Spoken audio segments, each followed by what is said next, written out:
Estamos de volta com o nosso programa Crônicas de Família. Essa que nos fala Anete Guimarães, pelas ondas da Rádio Rio de Janeiro, emissora da Fraternidade, sob o patrocínio do Instituto de Cultura Espírita do Brasil.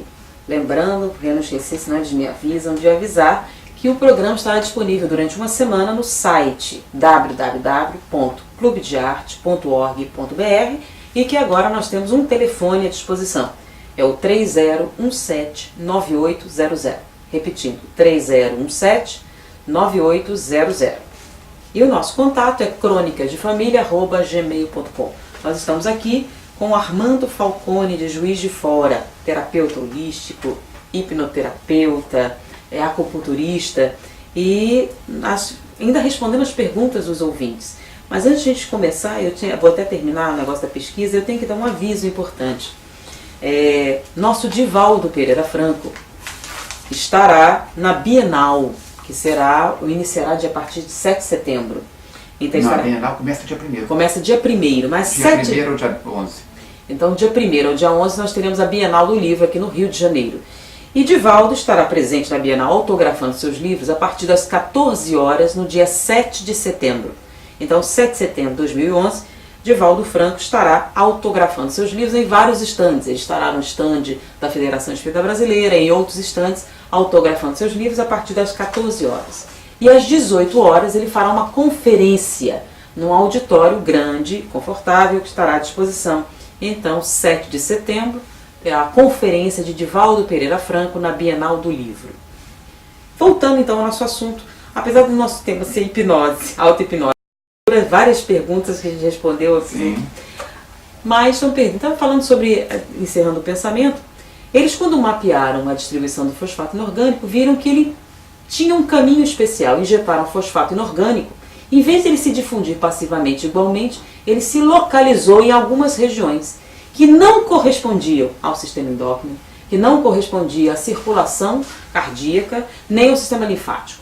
Ela se distribuiu numa organização, primeiro em alguns locais, depois em outros locais, e foi se distribuindo, se concentrando inicialmente nesses pontos e depois se espalhando totalmente pelo organismo. Ninguém percebeu que está repetindo a experiência várias vezes, então é uma experiência que pode ser refeita.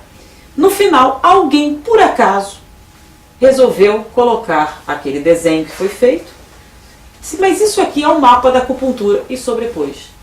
Era os meridianos. Era os meridianos. Então já está provado cientificamente, graças à evolução aí das pesquisas. Que bom. Então, Falcone, então vamos falar aqui sobre, então, pelo menos no último bloco, falar sobre hipnose, auto-hipnose e autocura. Se der a chance, a gente fala então no outro. Tudo bem. Fale um pouquinho a respeito da hipnose, a terapia com a hipnose. E fazer uma ponte entre o aspecto espiritual e a hipnose. Houve uma pergunta do leitor. O tratamento com hipnose favorece a obsessão?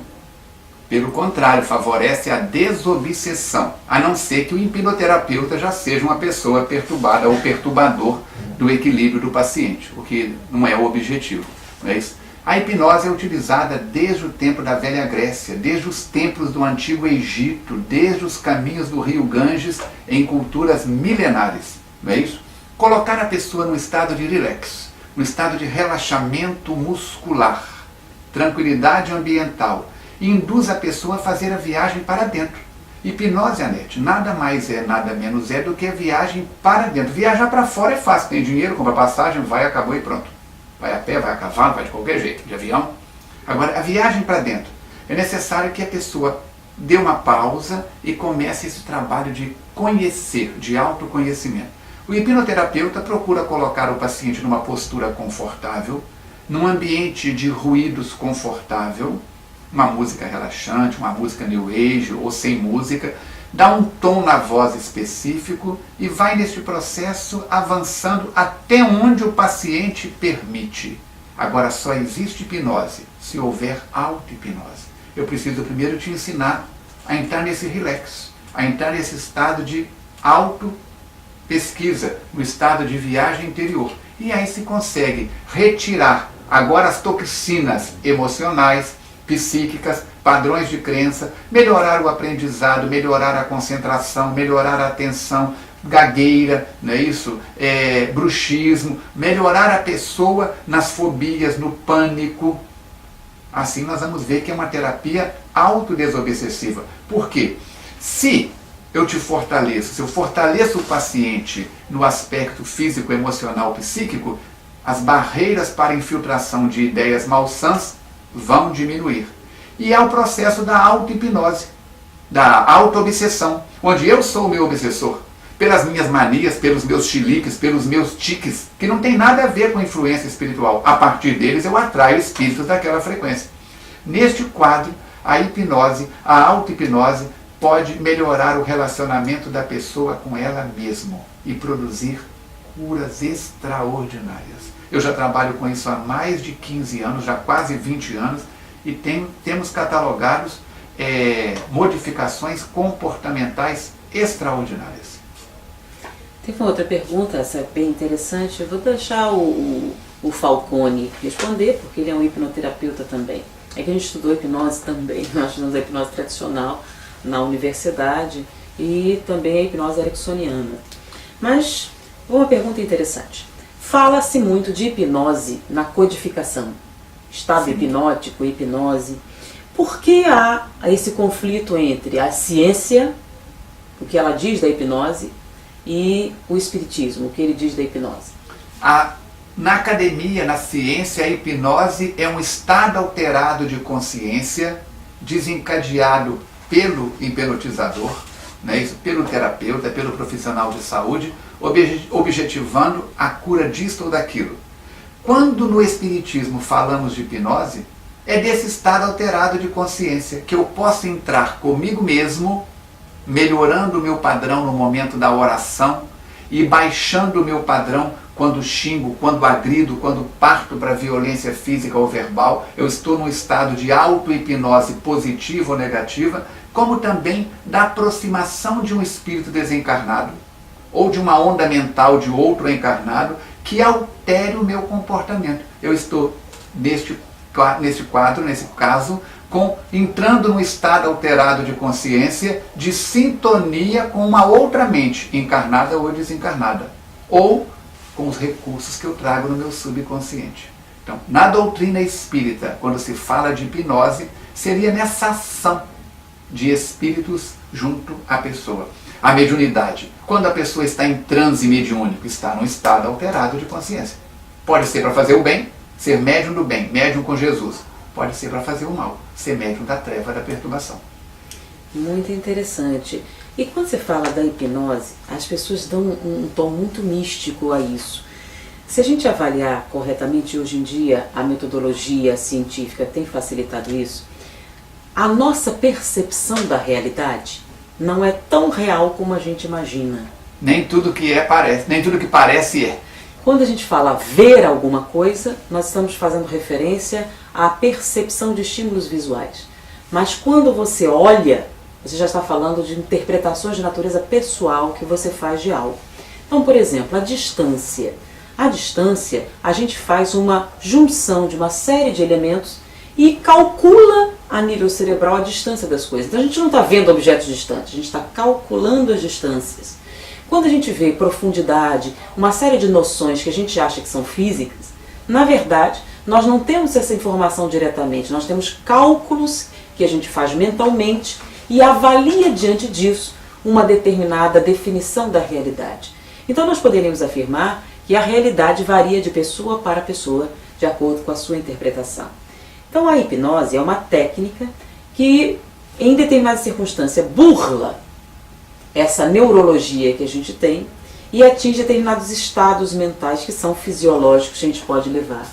Então, hoje em dia, se percebe que determinadas frequências sonoras, ela tem uma penetração significativa no que chamamos... Não existe o inconsciente ou o consciente, não é uma região, mas em termos assim... Nos níveis mais profundos, né? Então nós podemos, e utilizando determinados hábitos, usar isso a nosso favor. Por exemplo, normalmente, quando você tem vontade de fazer alguma coisa, esse impulso que vem de dentro, a gente tem uma tendência natural a atendê-los. Então você está de dieta e tem vontade de comer um doce, 90% das vezes você cede a esse impulso que vem de dentro para fora. E com relação ao contrário, quando o estímulo vem de fora para dentro, a gente tem uma tendência a negar, né? Alguém fala, levante. Por quê? Para quê? É uma forma de defesa. Então nós nos defendemos do que vem de fora para dentro, mas não temos o costume de nos defender do que vem de dentro para fora. Então a hipnose se descobriu há muito tempo que se a gente enganar a pessoa e colocar determinada informação, dando a entender que ela vem de dentro para fora, ela tem mais força do que aquela que vem de fora para dentro. Então se usa alguns recursos mecânicos que foram aprendidos naturalmente em certas culturas e que hoje são identificados a nível cerebral para burlar esse sistema e uma informação que deveria vir, vamos parar de fumar, você quer parar de fumar. Então como ele diz, para de fumar, você se defende automaticamente. Então se a gente usa a hipnose, a gente coloca no subconsciente como se fosse algo endógeno, de dentro um para agente fora. fortalecedor desse impulso que você tem. Então você foi num terapeuta para parar de fumar. Ou seja, no ato de ir até o terapeuta, você tem vontade de parar. Então a gente usa essa técnica e fortalece esse impulso de dentro para fora. Então de dentro para fora você tem 80% a mais de chance de atender do que um de fora para dentro. Então a hipnose é uma mecânica. Que só assim funciona porque tem auto-hipnose. Se você pegar uma pessoa laço lá fora e trazer aqui dentro para que eu hipnotize... Por quê? Porque nós atendemos a todos os nossos impulsos? Não. Nós temos impulsos extremamente destrutivos que a gente não faz. Às vezes vontade de bater a cabeça na parede. Você faz isso toda vez que sente? Não. Então a hipnose também tem uma outra pergunta, né? Você pode ser obrigado a fazer algo que não quer? Então diante dessa informação, não. Porque a hipnose ela tem que vir de encontro a determinados impulsos que vêm de dentro para fora. Mesmo a obsessão, ela só é possível porque há a concordância do obsidiado.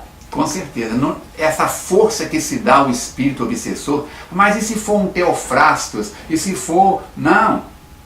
É de dentro para fora que acontece isso. Bom, Falcone, já estão avisando aqui nosso tempo. Então é o nosso último bloco. Nós lembramos a todos que se você precisar de atendimento à distância, temos o telefone do SOS Preces em Juiz de Fora, que está chegando a 1 milhão de telefonemas atendidos e que completa agora nesse mês de agosto o seu 17º aniversário. O telefone é 32, o prefixo de Juiz de Fora, 3236 1122. Repetindo, 32 o prefixo de Juiz de Fora, 3236 1122. Você vai estar na Bienal também, né? Vamos estar na Bienal com todo esse material à disposição. Estamos lançando o nosso 3º livro, que é o Perda de Pessoas Amadas. Já estamos com 22 cidades em 5 estados, agendado o lançamento do livro, não é isso? Quem tiver interesse pode fazer contato com a gente. E criamos um hot site, www.perdadepessoasamadas.com, onde estão todas as explicações do livro. Nós vamos estar participando no dia 8, na quinta-feira, das 17 às 19 horas, no estande da editora Alprint. E já estamos fazendo contato para também estarmos no estande da CELD, que é do Centro Espírita Leon Denis, e de uma outra distribuidora. Então nós vamos estar com o Divaldo, na palestra do Divaldo no dia 7. A partir daí nós vamos ficar até domingo na Bienal. Né? Qualquer coisa, o telefone de contato nosso é 8845-0642. Repetindo, 8845-0642. A partir das 2 horas da tarde do 7 de setembro, nós estamos na Bienal até domingo. Não achou a gente? Faz contato, o prefixo é 32. Tudo isso está no site à sua disposição. Olha, eu vou pedir até para o Falcone colocar essas informações no e-mail para mandar para a gente. Então, se você não escutou o programa, teve dificuldade de acesso à informação, como tiveram alguns e-mails falando sobre outros sites que nós citamos, se você escrever para a gente repassa as informações do Falcone. Então, ele vai mandar um e-mail para a gente. Se você tiver interesse, você entra em contato. Nosso e-mail é cronicasdefamilia@gmail.com. Vocês que já conhecem, já são ouvintes. E se quiserem informações, a gente vai repassar esse e-mail do Falcone com esses dados. Então, Toninho já disse que acabou o seu tempo. Ok, Toninho? Não falamos tanto de hipnose e auto-hipnose hoje, né? Mas a gente fica devendo, num próximo programa, a gente falar sobre hipnose, auto-hipnose, autocura. São muitas as perguntas, Falcone. Sua participação gerou uma intensa atividade dos nossos ouvintes. E o Falcone ainda vai estar conosco em mais um programa falando sobre o seu terceiro livro, que ele vai lançar na Bienal. Foi um prazer estar com vocês. A dona Ana Guimarães teve que sair, mas uma grande alegria, muita paz, que vocês possam usufruir da pacificação interior. Aproveite esse momento. Crônicas de Família tem por objetivo unir a família. Converse com seus filhos, esteja com eles, pacifique seu coração. Muita paz. Falcone. Saúde e paz para todos, alegria do reencontro. Deus nos abençoe e abençoe a sua família.